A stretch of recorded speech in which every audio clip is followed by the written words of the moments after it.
To become proficient in a language, to get good command over the language, to master a language, what are the most important things that are required? One is understanding the grammar rules, and two, understanding how and where to use good vocabulary. By vocabulary, I don't mean that you have to use some high-flown, flowery kind of words and sentences in the language that you're trying to learn and speak. Your language can be simple. Your language should be the level to the level of your listeners or your students or your readers for that matter. Only then you will be able to make the right impression on those who are your target, the ones that you aim to reach at with your language. Moving on to the next part of common errors that you and I make when we speak English, especially English as a second language. ఇంతకు ముందు చెప్పుకున్నట్టుగా మన native లాంగ్వేజ్లో మనం ఆలోచించి మాట్లాడినప్పుడు దొరికే తప్పుల గురించి మనం డిస్కస్ చేస్తున్నాము. సో మనం ఏదైనా మనకు తెలీదు అని చెప్పడానికి, when you say you don't know something, what is the first thing that you say? నాకేం తెలీదు, నాకు ఏమీ తెలీదు, నెగటివ్, డబుల్ నెగటివ్ వచ్చింది. Same thing when you translate it in to English. అదే చెప్తున్నాను, ఇంగ్లీష్లో ట్రాన్స్లేట్ చేయకూడదు, మదర్ టంగ్లో ఆలోచించి don't translate. I don't know nothing, నాకు ఏమీ తెలీదు, correct. I don't know nothing, literal translation. So I don't know nothing kadu, I don't know anything. నాకు ఏమీ తెలీదు, నాకు తెలియదు, I don't know, simple. But don't say I don't know nothing. I don't know nothing అనేది చాలామంది వాడే English verbatim అనుకుని వాడతారు. But that is wrong. We should say I don't know anything. ఇంకోటి అంటారండి, వెళ్ళగానే ఉత్తరం రాయి అనేవాళ్ళు ఇదివరకు. ఇవాళ రేపు అంటలేదు, ఎందుకంటే ఉత్తరాలు ఏం లేవు, అన్ని వాట్సాప్ మెసేజ్లు లేదా లైవ్ లొకేషన్ షేరింగ్. సో వెళ్ళగానే ఉత్తరం రాయి అనేది మరుగున పడిపోయిన ఒక ఎక్స్ప్రెషన్ లాంగ్వేజ్లో. బట్ మనం లెటర్స్ రాసినప్పుడు కానీ, లేకపోతే ఎవరికైనా ఇన్విటేషన్ ఇచ్చినప్పుడు కానీ, ఎవరినైనా ఏదైనా ఎంక్వైరీ చేసినప్పుడు కానీ మనం వాళ్ళని అడుగుతాం గెట్ బ్యాక్ టు మీ అని. ఈ గెట్ బ్యాక్ టు మీని ఇంకోలా కూడా అనొచ్చు, రివర్ట్. సో ఈ రివర్ట్ అనేది గెట్ బ్యాక్, కమ్ బ్యాక్ అని. ఈ రివర్ట్ అనే దానికి ఒక బ్యాక్ యాడ్ చేసేస్తారు అనమాట జనాలు. బాగా ఇంగ్లీష్ వచ్చి అనుకుంటారు వాళ్ళు, but that is wrong. Revert it self means come back. ఇందాక చెప్పుకున్నట్టుగా డిస్కస్ అబౌట్ అని మనం ఇదివరకు చెప్పుకున్నాం ఒకసారి. డిస్కస్ అంటేనే talk in detail about. So discuss about తప్పైనప్పుడు రివర్ట్ బ్యాక్ కూడా తప్పే. Same way return back. ఏంటి return back? Something you have borrowed from somebody. Suppose you have borrowed a book from the library. So return back the book in 3 days. Return the book. Return itself means get it back. Come back with it. So come back or get back. No. Get back, return. So revert and return are used as it is without any addition of and with them. Revert, please revert as soon as possible. Return the book in the correct condition to the library. That's why I said it's very important for us to understand how to use a particular word in a sentence. When you use it in a sentence, that's when you know whether your usage is right or wrong. Chala mandi, not only women, but men also have this kind of, this error making in this part of it. I'll tell you what it is. We all observe our friends, our colleagues, our relatives, our neighbors, everybody, in fact even strangers, we observe all of them. Okay, so and so hero in dressing sense chala baguntundi, so and so hero dressing sense chala baguntundi, a politician dressing sense chala baguntundi, లేదా family లో dressing sense chala baguntundi. Dressing sense is wrong. Dressing అంటే దేనికి ఇస్తారో తెలుసా మీకు? ఇప్పుడు చెప్తే నవ్వుతారు అందరూ. డ్రెస్సింగ్ అంటే మన దెబ్బ తగిలినప్పుడు మన డాక్టర్ దగ్గరికి వెళ్తే వాళ్ళు డ్రెస్సింగ్ చేస్తారు, దాన్ని డ్రెస్సింగ్ అంటారు. మరి దీన్నే అంటారు, this is called dress sense. ఏది ఎలా పిక్ చేసుకోవాలి, దానికి ఎలా మ్యాచ్ చేయాలి, దానికి ఏం యాక్సెసరీస్ వేసుకోవాలి అనే దాన్ని డ్రెస్ సెన్స్ అంటారు, నాట్ డ్రెస్సింగ్ సెన్స్. ఇందాక చెప్పినట్టుగా డ్రెస్సింగ్ అనేది దెబ్బ తగిలినప్పుడు డాక్టర్ కానీ, నర్స్ కానీ, కంపౌండర్ కానీ మనకు కట్టడాన్ని డ్రెస్సింగ్ అంటారు. So there is no dressing sense. దానికి ఏం సెన్స్ అక్కర్లేదండి. ఇంత టించర్ పూసి ఫస్ట్ వూండ్ని కడిగేసి పెరాక్సైడ్ పోసి కడిగి దానికి ఆయింట్మెంట్ రాసి దానికి కడతారు, దాన్ని డ్రెస్సింగ్ అంటారు. దానికి సెన్స్ అక్కర్లేదు.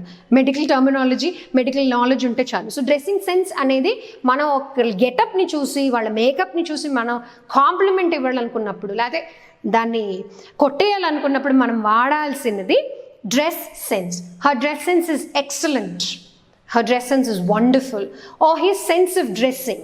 మీరు డ్రెస్సింగ్ అనేది వాడాలనుకుంటున్నారు, సెన్స్ ఆఫ్ డ్రెస్సింగ్ అంటే the way he dresses or the way she dresses, the kind of clothes he or she puts on, okay, the kind of accessories that they match with their clothing. For that you need to use dress sense or sense of dressing, but definitely not dressing sense. ఇంకో common error అంటే మామూలుగా converse చేసినప్పుడు ఎదురొచ్చే common error ఇంకొకటి, ఇది కూడా మాటికి చెప్తున్నాను, ఒకటే మాట చెప్తున్నాను. ఒక భాషలో మాట్లాడాలంటే ఆ భాషలోనే ఆలోచించగలగాలి, ఆ భాషలో అలాగే మాట్లాడగలగాలి.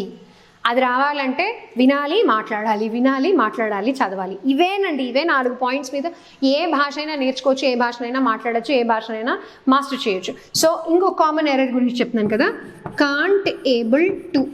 ఓకే, కాంట్ అంటే చేయలేను, ఏబుల్ అంటే కెపాసిటీ, ఎబిలిటీ కదా. కాంట్ ఏబుల్ టు అనేది రాంగ్ ఎక్స్ప్రెషన్. కాంట్ అంతే, ఆర్ అన్ఏబుల్, ఇది కరెక్ట్. కాంట్ ఏబుల్ టు అనేది తప్పు. కాంట్ అంటేనే కెపాసిటీ, చేయగలను, చేయలేను కాబట్టి అంటే wrong. So I'm unable to do it అంటే I'm unable to come to the party. I can't able to come to the party. Able అంటే కూడా ఎబిలిటీనే, కాంట్ అంటే కూడా కెపాసిటీనే. రెండు కలిపి ఎలా చెప్తారు? దాని కెపాసిటీ లేదని చెప్పలేం కదా.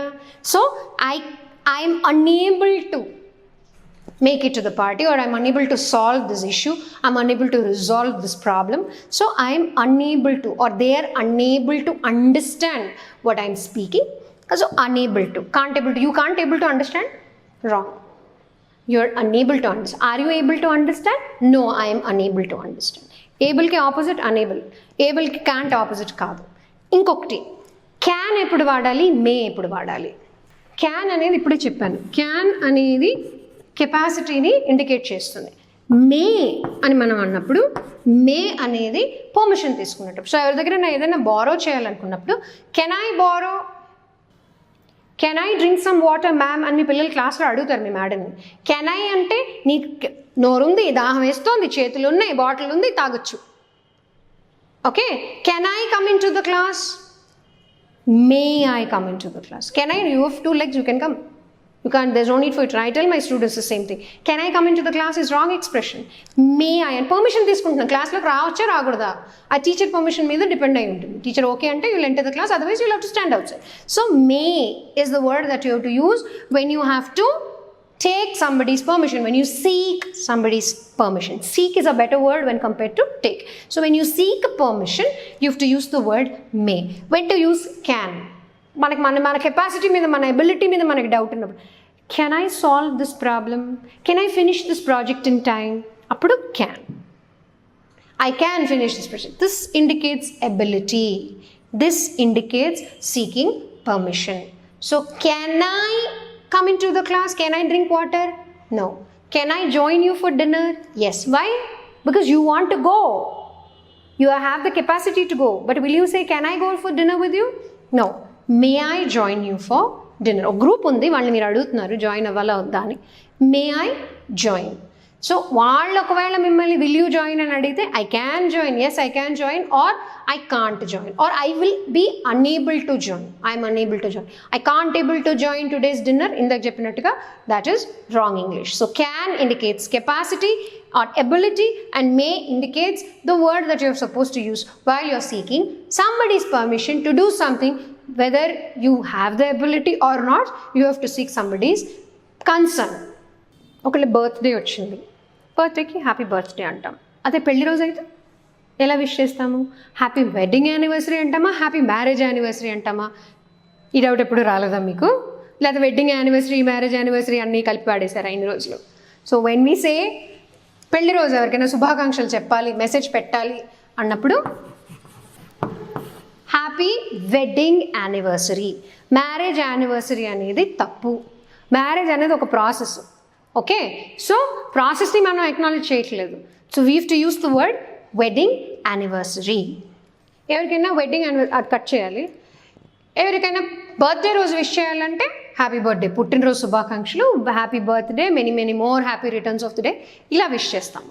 బట్ అదే పెళ్లి రోజు అయితే ఎలా విష్ చేయాలి? హ్యాపీ మ్యారేజ్ డే అనాలా, మ్యారేజ్ యానివర్సరీ అనాలా, లేకపోతే వెడ్డింగ్ యానివర్సరీ అనాలా? లేదా రెండు కలిపి వాడేయచ్చా? రెండు కాదు, ఒకటే వాడాలి, వెడ్డింగ్ యానివర్సరీ అని చెప్పాలి. మ్యారేజ్ అనేది, పెళ్ళి అనేది ఒక రిలేషన్షిప్కి యానివర్సరీస్ ఉండవు. వెడ్డింగ్ అనేది ఒక ఫంక్షన్. రైట్? దానికి పెళ్ళి జరిగి వాళ్ళకి 7 అయిందో 2 ఏళ్ళు అయిందో 10 ఏళ్ళు అయిందో 20 ఏళ్ళు అయిందో 50 ఏళ్ళు అయిందో, they celebrating the wedding, they not celebrating the marriage.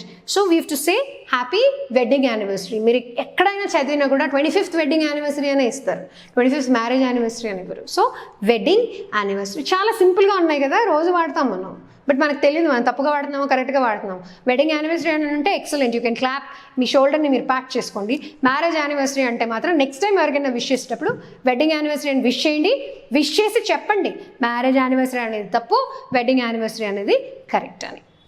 ఇంతకుముందు మనం చెప్పుకున్నాం ఈ స్కూల్ దేర్ అనేది తప్పు, ఈజ్ ద స్కూల్ వర్కింగ్ అనేది. అలాగే స్కూల్లో ఒక ఈవెంట్ గురించి చెప్తాను. స్కూల్లో పిల్లలకి కాంపిటీషన్స్ అనేవి కామన్, బాగా జరుగుతుంటాయి. కాంపిటీషన్స్లో ఎలాంటి కాంపిటీషన్స్ జరుగుతాయి? బేసిక్గా అంటే మనకు తెలిసి మనకు ఐడియా ఉన్న కాంపిటీషన్స్, రైట్? పెయింటింగ్ ఉండొచ్చు, సింగింగ్ కూడా ఉండొచ్చు. ఇప్పుడు డిబేట్ కాంపిటీషన్ అంటే తప్పు అని నేను అంటాను, ఎంతమంది ఒప్పుకుంటారు? At the same time singing కానీ పెయింటింగ్ కానీ కాంపిటీషన్ అనేది కరెక్ట్, ఎంతమందికి తెలుసు? ఎందుకో చెప్తాను.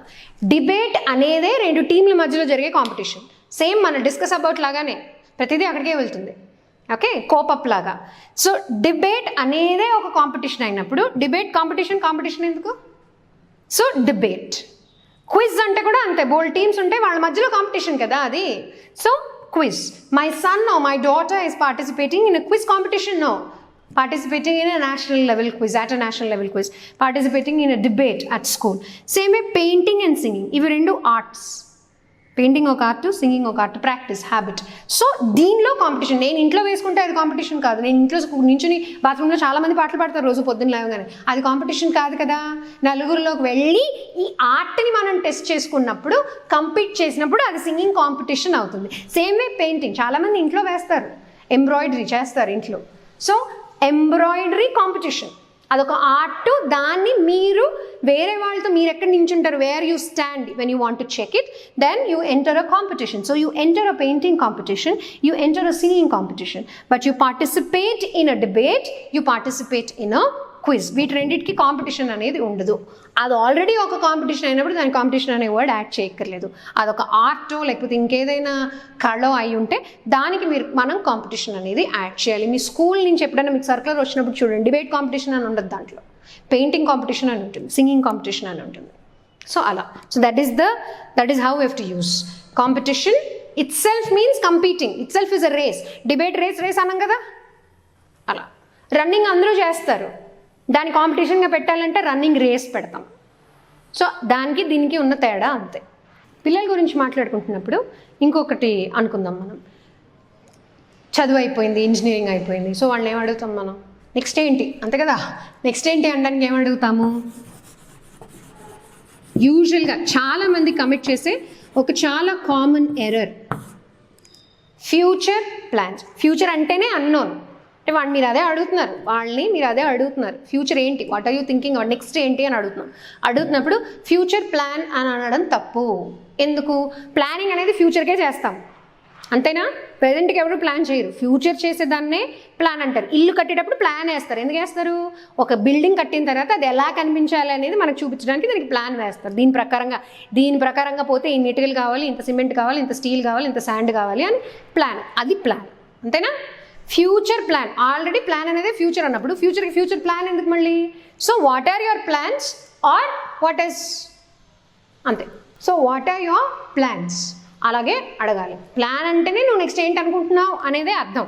అందుకని ఫ్యూచర్ ప్లాన్స్ అనేది wrong, what are your plans అని అడగాలి. మనం ఎవరైనా ఏదైనా క్వశ్చన్ వేయాలనుకుంటున్నాం, వాళ్ళ భవిష్యత్తు గురించి ఏం ఆలోచిస్తున్నారో అని అడగాలనుకున్నప్పుడు మనం వాళ్ళని వాట్ ఆర్ యువర్ ప్లాన్స్ అని అడగాలి. ఇంట్లో క్యాష్ అయిపోయింది, ఇంట్లో క్యాష్ అయిపోయింది, ఎక్కడి నుంచి తెస్తాం cash? Either you go to the bank or you go to the nearest ATM. ATM machine is not working, తప్పు. ఏటీఎం అంటేనే automated teller machine. So ATM, automated teller machine not working. Double, always remember, stop using double emphasis. That's not a part of English. That's not the way you're supposed to speak English as a language. So the ATM is not working or the machine is not working. Either ways is right, but you can't say the ATM machine is not working. That is wrong English. ఇంకొక రెండు చెప్పుకుందామండి ఇలాంటివి. Emergency situation, ఇదివరకు టెలిగ్రామ్లు ఇచ్చేవాళ్ళు జనాలు, emergency urgent come and something like that, right? So ఇప్పుడు emergency ఉన్నా కూడా మనం ఏం చేస్తాము, వాట్సాప్ మెసేజ్ పెడతాం, లేకపోతే ఇమీడియట్గా కాల్ చేస్తాం. ఎవ్రీబడి ఈజ్ జస్ట్ కాల్ అవే. చాలామంది ఎమర్జెన్సీ వాడడానికి ఎమర్జెన్సీతో పాటు ఈ పదం వాడతారు. అప్పుడు ఎమర్జెన్సీ ఏమైంది మరి? ఎమర్జెన్సీ అంటేనే ఒక అర్జెంట్ సిచ్యువేషన్. సో మళ్ళీ ఎమర్జెన్సీ సిచ్యువేషన్ అనేది తప్పు. So we have to say it's an emergency, come, revert or come back to me immediately అలా అనాలి. Emergency situation wrong English. ఇప్పుడు నేను మిమ్మల్ని కొన్ని క్వశ్చన్స్ అడుగుతాను, కొన్ని ప్రశ్నలు వేస్తాను. ఇది Telugu. Same thing if I have to ask you, if to say in English, I will now ask you some questions. ఎక్కడి నుంచి వచ్చింది ఆస్క్ యూ సమ్ క్వశ్చన్స్? ప్రశ్నలు వేస్తాను లేదా ప్రశ్నలు అడుగుతాను. ప్రశ్నలు అడుగుతాను అనేది తప్పు. అసలు రెండు క్రియాపదాలు ఒకే వాక్యంలో ఉండవు ఎప్పుడు. అది తెలుగులోనైనా అంతే, ఇంగ్లీష్లోనైనా అంతే. సో ప్రశ్నిస్తాను లేకపోతే ప్రశ్నలు వేస్తాను, ప్రశ్నలు వేస్తాను అన్నప్పుడు వేస్తాను అనేది క్రియాపదం, ప్రశ్నలు అనేది నామవాచకం, correct? Same way for English also. I will ask you questions అక్కర్లేదండి. I will ask you or I will question you. Question itself means ask. Question అంటేనే అడగడం, దానికి సమాధానం రాబట్టడానికి క్వశ్చన్స్ వేస్తాము, correct? So I will question you or I will ask you, but I will not ask you questions. Ask you questions is wrong. Ask అంటే కూడా జవాబు కోసమే, క్వశ్చన్ అంటే కూడా జవాబు కోసమే. So ask questions wrong. I will question you or I will ask you. And you have to answer or you have to reply, you have to revert, whatever, accordingly. ఒక global సర్వేలో తేలింది ఏంటంటే, ప్రపంచంలో English మాట్లాడే, యాక్చువల్గా native English మాట్లాడే వాళ్ళకంటే second language మాట్లాడే వాళ్ళే చాలా ఎక్కువ. దాంట్లో majority Indians. Obviously India is the second most populous country in the world. So English మాట్లాడాలంటే మనం ముందు ఇంగ్లీష్ని మన భాషగా అనుకుంటే, దాన్ని ఓన్ చేసుకుంటే దాన్ని బాగా మాట్లాడచ్చు. ఇవాళ మనం చాలా కామన్ ఎర్రర్స్ డిస్కస్ చేసాము. ఇన్ ఫ్యూచర్ మనం ఒక్కొక్క సిచ్యువేషన్ని బట్టి ఈ సిచ్యువేషన్లో ఏం మాట్లాడితే కరెక్ట్, ఏది మాట్లాడితే తప్ప. ఆల్రెడీ మనం స్కూల్ గురించి డిస్కస్ చేసాం, స్కూల్ ఉందా లేదా అనే ఒక పాయింట్ డిస్కస్ చేసాము. కాంపిటీషన్స్ గురించి మాట్లాడుకున్నాము. ఇలా కొన్ని సిచ్యువేషన్ బేస్ తీసుకుని we will discuss or we will talk and we will learn how to speak English the English way, the correct way, the right way. So keep watching this space for more about communicative English. Thank you.